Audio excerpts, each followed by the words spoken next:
বিএনপির স্থায়ী কমিটির বৈঠকে রাষ্ট্রপতির নাম ঠিক হবে। সেপ্টেম্বরের সংসদ অধিবেশনে নতুন রাষ্ট্রপতি নির্বাচন।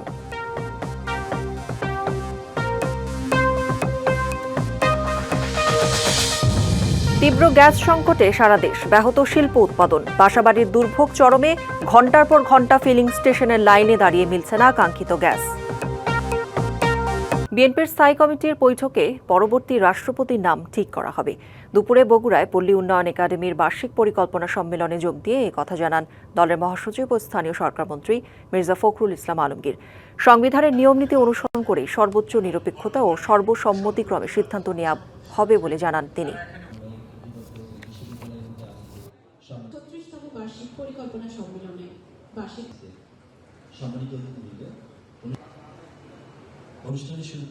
সভা করবে, মিটিং করবে, স্ট্যান্ডিং কমিটির মিটিং হবে, বিএনপির ডিসিশন হবে, এরপরে জানতে পারবেন। দলের ভিতরে থেকে হবে না বাইরে থেকে হবে, এটা তো আপনাকে বলতে পারবো না, কারণ আমাদের কোনো মিটিংই হয়নি তো এখনো। সেপ্টেম্বরের সংসদ অধিবেশনে নতুন রাষ্ট্রপতি নির্বাচিত হবেন বলেও জানান আইনমন্ত্রী। পদত্যাগী রাষ্ট্রপতি মোহাম্মদ শাহাবুদ্দিনের নামে মামলা থাকলে যাচাই বাছাই করা হবে জানান তিনি। একই সঙ্গে রাষ্ট্রপতি হওয়ার আগে তার বিরুদ্ধে যেসব অভিযোগ উঠেছে তার পেছনে কোনো উদ্দেশ্য আছে কিনা তাও খতিয়ে দেখা হবে। শনিবার সকালে রাজধানীতে একটি অনুষ্ঠানে আইনমন্ত্রী মোহাম্মদ আসাদুজ্জামান গণমাধ্যমকে জানান, সংবিধান অনুযায়ী নতুন রাষ্ট্রপতি নির্বাচনের 90 দিন সময় আছে সরকারের হাতে, তাই বিশেষ কোনো অধিবেশন ডাকার মতো পরিস্থিতি হয়নি। রাষ্ট্রপতির পদত্যাগের 90 দিনের মধ্যে নতুন রাষ্ট্রপতি নির্বাচন করতে হবে। গতকাল 24শে জুলাই ছিল, 24শে জুলাই, আগস্ট, সেপ্টেম্বর, অক্টোবর, 24শে অক্টোবর পর্যন্ত আমাদের হাতে সময় আছে। সুতরাং বিশেষ অধিবেশন ডাকার মতো কোনো পরিস্থিতি এখন তৈরি হয়নি। যেহেতু 60 দিনের মধ্যে আমাদের 15 জুলাই থেকে 60 দিনের মধ্যে আমাদের পরবর্তী অধিবেশন হওয়ার কথা সাংবিধানিকভাবে, আশা করি সেই অধিবেশনেই এটা নিষ্পত্তি করা সম্ভব হবে। পদত্যাগী রাষ্ট্রপতির নামে মামলা থাকা না থাকা বিষয়েও প্রশ্নের জবাব দেন আইনমন্ত্রী। রাষ্ট্রপতিকে এখানে প্রোটেকশন দেওয়া আছে, এটাতে রাষ্ট্রপতি প্রোটেকশন। তার রাষ্ট্রপতি দায়িত্ব নেওয়ার আগে যে অভিযোগগুলো আছে, এইটা যারা করেছেন কি উদ্দেশ্যে করেছেন, তাদের উদ্দেশ্য কি, সৎ উদ্দেশ্য না অসৎ উদ্দেশ্য, এগুলো দেখি। মন্ত্রী জানান, আগামী মন্ত্রিসভার বৈঠকে মানবাধিকার কমিশন আইন ও গুম কমিশন প্রতিকার আইন তোলা হবে। Ariful Islam, DBC news, Dhaka. পদত্যাগ করার অধিকার সবার আছে। রাষ্ট্রপতি স্বেচ্ছায় পদত্যাগ করেছেন, এর মধ্যে কোনো রাজনীতি নেই, এমন মন্তব্য করেছেন পরিবেশ, বন ও জলবায়ু পরিবর্তন বিষয়ক মন্ত্রী আব্দুল আউয়াল মিন্টু। দুপুরে Feni chamber of commerce and ইন্ডাস্ট্রির নবনির্বাচিত সদস্যদের শপথ গ্রহণ অনুষ্ঠানে তিনি এসব কথা বলেন। ব্যবসা বাণিজ্যের মাধ্যমে সম্পদ তৈরি হয় জানিয়ে তিনি আরও বলেন, দেশের সামগ্রিক অর্থনৈতিক প্রবৃদ্ধির জন্য ব্যবসায়ীরাই ভূমিকা রাখে। ব্যবসায় বিনিয়োগের জন্য সামাজিক নিরাপত্তা দরকার। তীব্র গ্যাস সংকটে সারা দেশে বাড়ছে জনদুর্ভোগ। বাসাবাড়ির সীমানা ছাড়িয়ে গ্যাসের সংকট গিয়ে ঠেকেছে শিল্প কারখানায়। ব্যাহত হচ্ছে বিদ্যুৎ উৎপাদন সহ কলকারখানার উৎপাদন। গাড়ির এ দীর্ঘ লাইন গ্যাসের জন্য। গ্যাসের অপেক্ষায় ঘণ্টার পর ঘণ্টা ফিলিং স্টেশনের লাইনে দাঁড়িয়েও মিলছে না কাঙ্ক্ষিত গ্যাস। এই চিত্র গাজীপুরের। তীব্র গ্যাস সংকটে প্রভাব পড়েছে গাজীপুরের শিল্পাঞ্চলে। চরম ভোগান্তিতে গ্যাস নিতে আসা গ্রাহকরা। চালকদের কর্মঘণ্টা নষ্টসহ স্থবির হয়ে পড়েছে কর্মজীবন। 5 দিন ধরে গ্যাস পাইতেছি না। গতকালকে 3 ঘন্টা লাইনে খাড়া 300 টাকার গ্যাস পাইছি। 5-6 দিন ধরে এই জ্বালা যন্ত্রণা ভোগ করতেছি, কোনো গ্যাস লাইনে পাওয়া যায় না। আর মনে করেন যাই গ্যাস পাই ওই 500-700 টাকার কাছে ঢুকে। এখন দেশের যে পরিস্থিতি দাঁড়াইছে, এই পরিস্থিতিতে আমরা সামনে কি গ্যাস পাবো কি পাবো না, এটা নিয়ে আমরা চিন্তিত আছি। একই সাথে গ্যাসের চাপ না থাকায় উৎপাদন বন্ধ রাখতে বাধ্য হচ্ছে অনেক ওয়াশিং কারখানাগুলোতে। সময় মতো রপ্তানি আদেশের পণ্য প্রস্তুত করতে না পারায় বাড়ছে উদ্বেগ।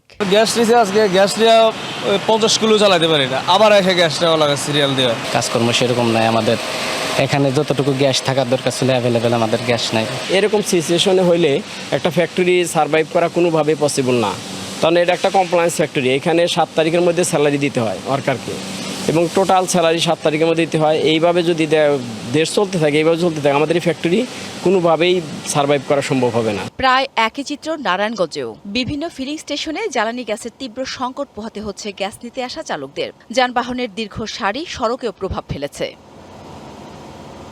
গ্যাসের চাপ না থাকায় বাসাবাড়িতেও প্রভাব পড়েছে। অনেকে বিকল্প ব্যবস্থায় রান্নার কাজ সারছেন। যদিও গত কয়েকদিনের তুলনায় গ্যাসের চাপ কিছুটা বেড়েছে বলে জানিয়েছে সিএনজি ফিলিং স্টেশন কর্তৃপক্ষ, তবে তা পর্যাপ্ত নয়। শিল্প উৎপাদন সচল রাখা এবং সাধারণ মানুষের দুর্ভোগ কমাতে দ্রুত গ্যাস সরবরাহ স্বাভাবিক করার দাবি জানিয়েছেন কারখানা মালিক, শ্রমিক ও পরিবহন সংশ্লিষ্টরা। জান্নাত সাথী, ডিবিসি নিউজ ডেস্ক।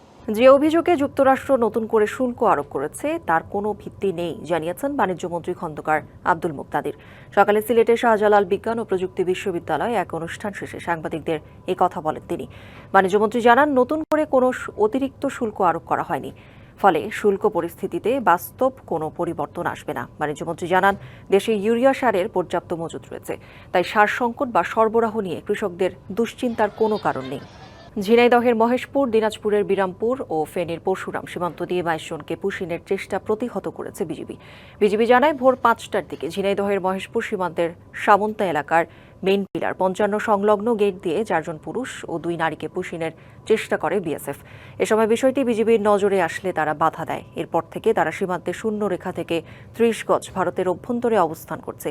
বিষয়টি বিএসএফকে অবহিত করা হয়েছে বলেও জানায় বিজিবি। এদিকে দিনাজপুরের বিরামপুর সীমান্ত দিয়ে 9 নারীকে ঠেলে দেওয়ার চেষ্টা ব্যর্থ করে দিয়েছে বিজিবি ও গ্রামবাসী। ভোর 4:30টার দিকে উপজেলার খিয়ার মামুদপুর সীমান্তে এই ঘটনা ঘটে। এছাড়াও ভোরে ফেনীর পরশুরাম সীমান্ত দিয়ে 7 জনকে বিএসএফ পুশিনের চেষ্টা করলে বিজিবির বাধায় ব্যর্থ হয়। সীমান্তের নিরাপত্তা নিশ্চিতে নিয়মিত টহল, গোয়েন্দা নজরদারি ও প্রয়োজনীয় প্রতিরোধ ব্যবস্থা জোরদার করা হয়েছে। বাগেরহাটের মোরেলগঞ্জ ও শরণখোলা উপজেলা স্বাস্থ্য কমপ্লেক্স পরিদর্শন করেছেন স্বাস্থ্য ও পরিবার কল্যাণমন্ত্রী সর্দার সাখাওয়াত হোসেন। শনিবার আকস্মিক সফরে হাসপাতালে জরুরি বিভাগ, বহির্বিভাগ, ওয়ার্ড সহ বিভিন্ন সেবা কার্যক্রম ঘুরে দেখেন এবং চিকিৎসা সেবার সার্বিক পরিস্থিতি সম্পর্কে খোঁজখবর নেন মন্ত্রী। পাশাপাশি হাসপাতালে জনবল সংকট, চিকিৎসা সরঞ্জাম এবং অন্যান্য অবকাঠামোগত সমস্যা সমাধানের আশ্বাস দেন তিনি। কর্তৃপক্ষকে সেবার মান বৃদ্ধির নির্দেশ দেন। এর মাধ্যমে স্বাস্থ্য সেবার মানোন্নয়ন হবে এমন আশা প্রকাশ করেন সংশ্লিষ্টরা। ঢাকা আরিচা মহাসড়কের ধামরাইয়ের ইসলামপুর এলাকায় 4টি যানবাহনের সংঘর্ষে মারা গেছেন 2 মোটরসাইকেল আরোহী। নিহত 2 জন সম্পর্কে ফুফাতো মামাতো ভাই। পুলিশ জানায়, সকালে ঢাকা থেকে মানিকগঞ্জগামী একটি বাস বিকল হয়ে মহাসড়কের পাশে দাঁড়িয়েছিল। এ সময় পেছনে থাকা একটি প্রাইভেট কার হঠাৎ ব্রেক করলে তার পেছনে একটি কাভার্ড ভ্যান ও মোটরসাইকেল গতি কমিয়ে ফেলে। তবে সেই সময় পেছন থেকে স্বাধীনতা পরিবহনের একটি দ্রুত গতির মিনি বাস মোটরসাইকেলকে ধাক্কা দিলে মোটরসাইকেল আরোহীরা গুরুতর আহত হন। পরে তাদের ধামরাই উপজেলা স্বাস্থ্য কমপ্লেক্সে নেওয়ার পর চিকিৎসাধীন অবস্থায় 2 জনের মৃত্যু হয়। নাটোর ঢাকা মহাসড়কের শ্রীরামপুর তরমুজ পেট্রোল পাম্প এলাকায় তরলীকৃত প্রাকৃতিক গ্যাস নাইট্রোজেন বহনকারী একটি ট্রাক উল্টে গিয়ে অনেকগুলো ছোট সিলিন্ডার থেকে গ্যাস চারপাশে ছড়িয়ে পড়ায় প্রায় 3 থেকে 400 মিটার এলাকা ধোঁয়ায় আচ্ছন্ন হয়ে পড়ে। এতে স্থানীয় অধিবাসী ও মহাসড়কের পথচারীদের মাঝে তীব্র আতঙ্ক ছড়িয়ে পড়ে। বনপাড়া হাইওয়ে থানার ভারপ্রাপ্ত কর্মকর্তা মনিরুজ্জামান জানান, সকাল 9:30টার দিকে নাইট্রোজেনবাহী ট্রাকটি সড়কের উপর উল্টে গিয়ে গাড়িটিতে থাকা সিলিন্ডারগুলো ক্ষতিগ্রস্ত হয়ে গ্যাস লিক হতে শুরু করে। মুহূর্তের মধ্যে বায়ুমণ্ডলে নাইট্রোজেন গ্যাস ছড়িয়ে পড়ে এবং সাদা ঘন কুয়াশার মতো প্রায় 3 থেকে 400 মিটার এলাকা ঢেকে যায়। এতে মহাসড়কে কিছুক্ষণের জন্য যান চলাচল বন্ধ হয়ে যায়। পরে ফায়ার সার্ভিসের উদ্ধারকারী দল এবং হাইওয়ে পুলিশের তৎপরতায় দ্রুত নাইট্রোজেনবাহী গাড়িটি উদ্ধার করে গন্তব্যে পাঠিয়ে দেওয়া হয়। World head neck cancer day 2026 উপলক্ষে সিলেটের সচেতনতামূলক কর্মসূচি পালন করেছে NJLENT হাসপাতাল। সকালে কেন্দ্রীয় শহীদ মিনার থেকে বর্ণাঢ্য র্যালির মধ্য দিয়ে কর্মসূচির সূচনা হয়। পরে কেন্দ্রীয় মুসলিম সাহিত্য সংসদের শহীদ সুলেমান হলে আলোচনা সভা হয়। এতে হেড নেক ক্যান্সারের ঝুঁকি, প্রাথমিক লক্ষণ, প্রতিরোধের উপায় এবং আধুনিক চিকিৎসা নিয়ে বিশেষজ্ঞ চিকিৎসকরা বক্তব্য দেন। পাশাপাশি ক্যান্সারজয়ী রোগীরা নিজেদের অভিজ্ঞতা তুলে ধরেন, যা উপস্থিত লোকজনের মধ্যে সচেতনতা তৈরিতে গুরুত্বপূর্ণ ভূমিকা রাখে। আয়োজকরা জানান, জনসচেতনতা বৃদ্ধি এবং সময় মতো রোগ নির্ণয়ে উদ্বুদ্ধ করতে এই ধরনের কর্মসূচির আয়োজন করা হয়েছে। হবিগঞ্জের দেওন্দি চা বাগানের শ্রমিক আশালতা গোয়ালার উপর নৃশংস হামলার ঘটনায় জড়িতদের দ্রুত গ্রেপ্তার, সুষ্ঠু বিচার এবং দৃষ্টান্তমূলক শাস্তির দাবিতে মানববন্ধন করেছেন চা শ্রমিকরা। দুপুরে দেওন্দি চা বাগানের ফ্যাক্টরির সামনে আয়োজিত মানববন্ধনে বক্তারা বলেন, আশালতা গোয়ালার উপর সংঘটিত হামলার ঘটনায় দায়ীদের দ্রুত আইনের আওতায় নিয়ে দৃষ্টান্তমূলক শাস্তি নিশ্চিত করতে হবে।